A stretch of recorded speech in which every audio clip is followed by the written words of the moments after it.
Bénédicte. Donc on va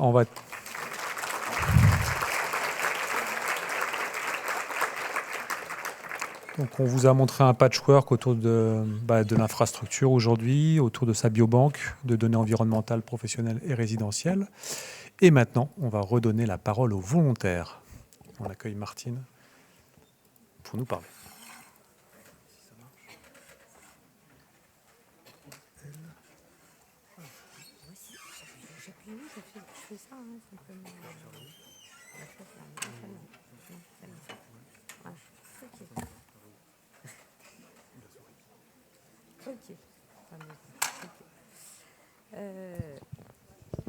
Bonjour, enfin bonsoir, là ça y est, la journée se termine. C'est bien, ça se termine par une présentation pas trop compliquée à suivre, donc ça devrait aller. Donc je me présente, Martine Drenot-Fénérol. Je fais partie du conseil d'administration de l'association des volontaires Constance et je remplace Frédérique Anne, la présidente, que vous voudrez bien excuser. Elle a eu un empêchement de dernière minute. Donc, je vais vous parler un peu donc de l'association. Si vous venez tous les ans, vous l'avez enfin toutes les journées scientifiques, vous l'avez peut-être déjà eu. La création, ça n'a pas bougé, hein, c'est toujours juin 2020. Par contre, on a augmenté le nombre des adhérents et des sympathisants depuis la dernière fois. On est environ 1650 personnes, des volontaires, bien sûr, tous de Constance. Alors, bien sûr, on pourrait dire que par rapport aux 220 000 de la cohorte, c'est peut-être pas beaucoup, mais pour nous, c'est déjà beaucoup. Et donc, alors, on a un conseil d'administration, bon, qui est dit bien sûr dynamique. Et nos objectifs sont les suivants. Rassembler et faire dialoguer les volontaires de la cohorte. Bon, comme j'ai dit, ce n'est pas les 220 000, hein, bien sûr, mais c'est très important pour nous.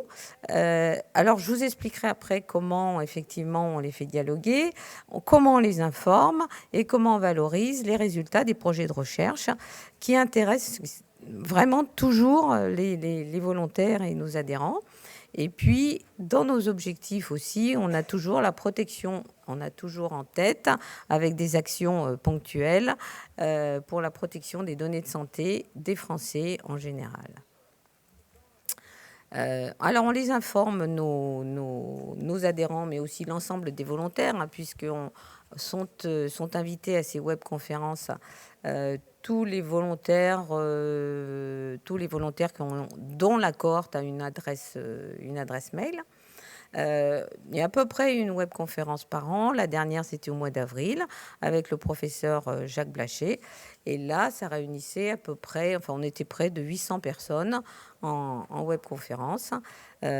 Toujours un très gros succès. Alors, c'est vrai que c'est un petit travail quand même. Bon, Marisa s'en a parlé un petit peu ce matin. C'est toujours un peu de préparation, on va dire, ces webconférences, parce que les chercheurs, on l'a vu aujourd'hui, sont habitués à faire des interventions dans des milieux de chercheurs, donc de scientifiques. Et là, nous, on leur demande de beaucoup vulgariser leurs travaux. Donc, on leur refait faire parfois des diapos. Mais bon, ceci dit, je profite de cette diapo pour inviter tous les chercheurs, hein, qui ont envie de se prêter au jeu de la vulgarisation et de dialoguer avec des volontaires, de proposer, hein, de présenter leurs travaux lors de ces webconférences. Alors, l'an passé, on a inauguré aussi un nouveau mode de rencontre, là, des rencontres en présentiel. Donc, c'est un peu plus compliqué quand même. Il faut louer une salle, il faut venir, alors là, faire déplacer des chercheurs. Alors, par exemple, à Lyon, c'était des chercheurs déjà de l'INSERM, mais aussi des chercheurs du CIRC. On avait Isabelle Deltour sur la téléphonie mobile et puis Milena Forsté sur les effets sanitaires des tatouages. Et là, dans la salle, on était plus de 200 personnes et il y avait un engouement, mais dès le début, quand on a fait les invitations, on avait plus de 1200 personnes qui voulaient venir. On s'est dit, ah non, ça va pas être possible. Et puis, en fait, bon, quand la date a été fixée, etc., et puis les gens, il y en a qui ont des empêchements de dernière minute, mais un samedi après-midi, plus de 200 volontaires. Bon, c'était quand même très, très, très bien. Et le questionnaire de satisfaction était aussi très, très intéressant parce que les volontaires, enfin les participants à la journée, nous ont félicité pour les sujets traités, les intervenants, leur simplicité, leur engagement, etc. Et puis surtout, on soulignait que ça renforçait leur sentiment d'appartenance à une communauté, de se sentir utile, de donner du sens à leur participation. Et ça, c'est vraiment quand même un des objectifs de notre association aussi, de renforcer la motivation à faire partie de la cohorte. Alors, comme ça a bien fonctionné, on va continuer dans ces rencontres en présentiel. Donc, la prochaine a lieu en septembre à Rennes, où on aura 2 intervenants d'aujourd'hui. Donc, je les remercie par avance. C'est Bénédicte Jacquemin et Alexis Descata qui viendront à Rennes rencontrer les volontaires. Alors, je vous parle un petit peu aussi de ce projet, bien qu'il n'ait pas encore des vrais résultats à vous présenter. Depuis 2024, l'association a initié un projet de recherche participative avec les chercheurs de la cohorte. Emmanuel est ici pour nous aider, construire ensemble un projet de recherche. Donc ça n'a pas été simple, ça a été toute l'année 2024, pour aboutir quand même à un questionnaire, à des questions que nous avons, on va dire, élaborées ensemble, associations et chercheurs, sur les proches aidants dans la cohorte Constance. Donc il s'agissait dans un premier temps de caractériser les proches aidants dans la cohorte, et ensuite on espère qu'il y aura des recherches, enfin nous déjà il y aura des résultats sur ce qui est la partie simplement caractéristiques des proches aidants, c'est-à-dire, quand on dit caractéristiques, c'est qu'ils aident un parent, un enfant, etc. L'intensité, la durée de l'aide apportée, la durée dans le temps, etc.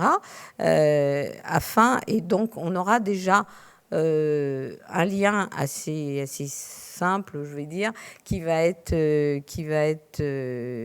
défini sur les impacts de l'aidant sur la santé physique et mentale. Mais ensuite, on espère faire inciter en fait des chercheurs à faire des recherches à partir de toutes ces questions qu'on a posées aux aidants.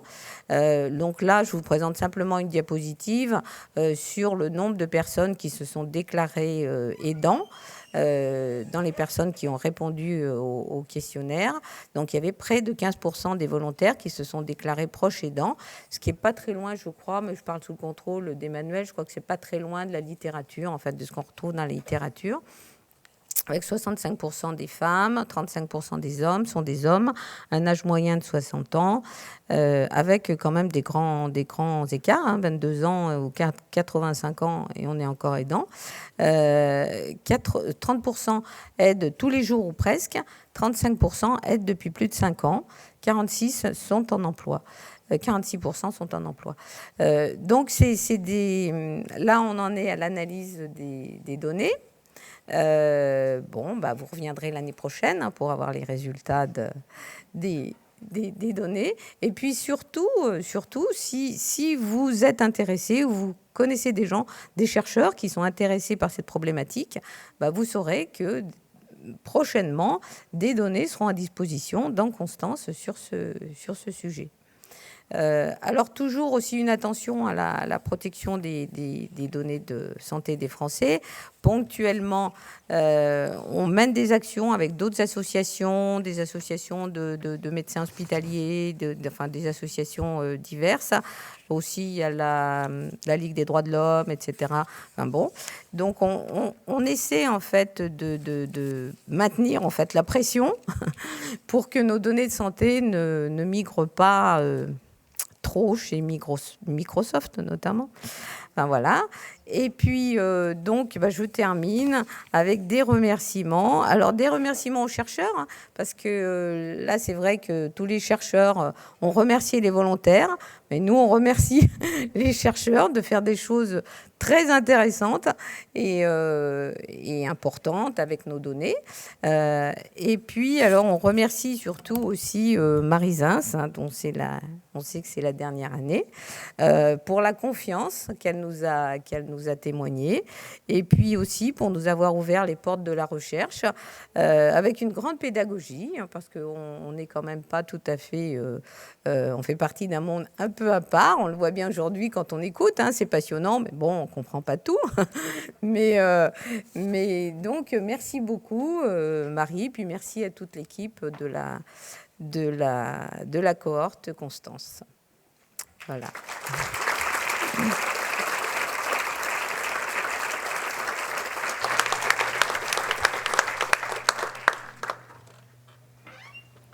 Pas de questions? Non. On va peut-être dire au revoir. Je trouve que c'est bien de terminer comme ça par l'association des volontaires, parce que c'est quand même eux, les volontaires, qui font tout le boulot. Nous, c'était un plaisir de travailler avec vous, l'association des volontaires. Il y a beaucoup Emmanuel aussi qui s'est impliqué, parce que c'est le référent scientifique qui travaille avec eux. Et pour nous, franchement, l'idée que les volontaires reprennent à leur charge leurs données, pour que finalement, eux aussi, ils aient un droit de dire « mais nous, ce qui nous intéresse dans notre vie de tous les jours, c'est que vous travaillez sur ça ou ça ». Je trouve que c'est un des indicateurs de réussite de Constance. Donc, merci à vous. Donc, Frédéric Anne n'a pas pu venir, mais enfin, merci aussi à elle. Et puis, moi, c'est pas parce que je suis plus responsable de Constance. D'abord, il y a une très belle continuité qui va se faire. Je vais rester dans l'entourage. J'ai promis à l'équipe, j'ai promis à Antoine Duclos que voilà, il y a vraiment beaucoup d'expériences, effectivement, qui ont été acquises tous ces derniers jours. Constance a été une épopée d'une vie. Ça a été une vie professionnelle. Le premier rapport de Constance qu'a proposé à la CNAM de mettre en place Constance, c'était en 2000. C'était Marcel Goldberg qui répondait à une demande de la CNAM. 2000, la première idée qu'on pouvait faire une cohorte à partir des centres d'examen de santé. On est en 2027. Il aura fallu 12 ans avant de... Oui, enfin bref, il aura fallu plus de 11 ans pour trouver des financements. Et très sincèrement, on court toujours après les financements.